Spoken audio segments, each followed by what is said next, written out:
বিদ্যুৎ হাজৰিকাই পদত্যাগ কৰক আমাক মঠাউৰি লাগিবই অসম অন্য বিধায়ক ৰণোজ পেগু মুৰ্দাবাদ সতুৰ বিধায়ক ভুৱন পেগু গৌবেদ জনসাধাৰণক ভেঙু চালি মৰা ভুৱন পেগু মুৰ্দাবাদ অসম অন্য বিধায়ক ৰণোজ পেগু গৌবেদ আমাক মঠাউৰি লাগিবই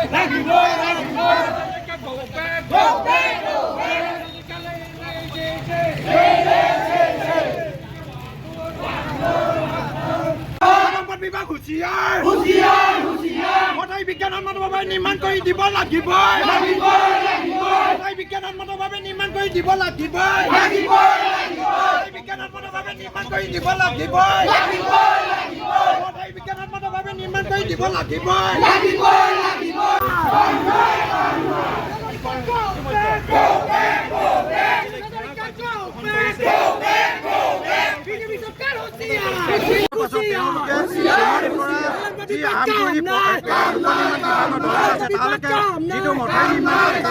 বিজ্ঞানসন্মতভাৱে নিৰ্মাণ নকৰাৰ কাৰণে তাৰ হুটিয়ে এটা অন্য এটা দিশলৈ গতি কৰাৰ ফলত সেই অঞ্চলত বসবাস কৰা জনসাধাৰণৰ জীৱন আৰু সম্পত্তি নিৰাপত্তা সুনিশ্চিত হোৱা নাই।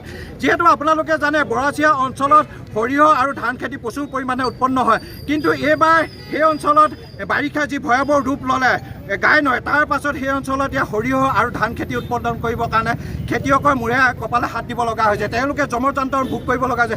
সেইকাৰণে আমি কৈছোঁ যে বাৰিষাৰ পূৰ্বে তেখেতলোকে যদি মঠাউৰি নিৰ্মাণ কৰি নিদিয়ে আজি এই প্ৰতিবাদী কাৰ্যসূচী আৰম্ভণিহে, কিন্তু অনাগত দিনত তেওঁলোকে ভয়ংকৰ প্ৰতিবাদী কাৰ্যসূচী এইদৰে উত্তৰ প্ৰতিবাদ সাব্যস্ত কৰা দেখিবলৈ পোৱা গৈছে। আৰু ইয়াৰ যি প্ৰতিবাদকাৰী আমি অন্য প্ৰতিবাদকাৰীও আছে, প্ৰতিবাদকাৰীৰ পৰা আমি জানিবলৈ চেষ্টা কৰিম কি ক'ব আৰু কি দাবী কৰিছে। আৰু তেখেতলোকে কৈছে দাবী কৰিছে যে ইয়াৰ পূৰ্বেও তেখেতলোকে প্ৰতিবাদ কৰিছিলে বা প্ৰতিবাদ আমাৰ সমস্যাটো এনেধৰণৰ হৈছে, যিটো গাইনদী মঠাউৰিটো যিটো বাওঁপাৰ ছাইডটো মাৰিলে আমাৰ সোঁপাৰ ছাইডৰ মঠাউৰিটো অ'পেন হৈ আছে। অ'পেন হৈ থকা বাবদ আজি এই বছৰ আমাৰ বহুত ক্ষতিসাধন হৈছে। খেতিপথাৰ নাই, ৰাইজৰ গৰু ম'হ চব মানে পানী যিটো গেলা পচা আহিছে তাত সমস্ত গাঁৱৰ ভিতৰত সোমালে।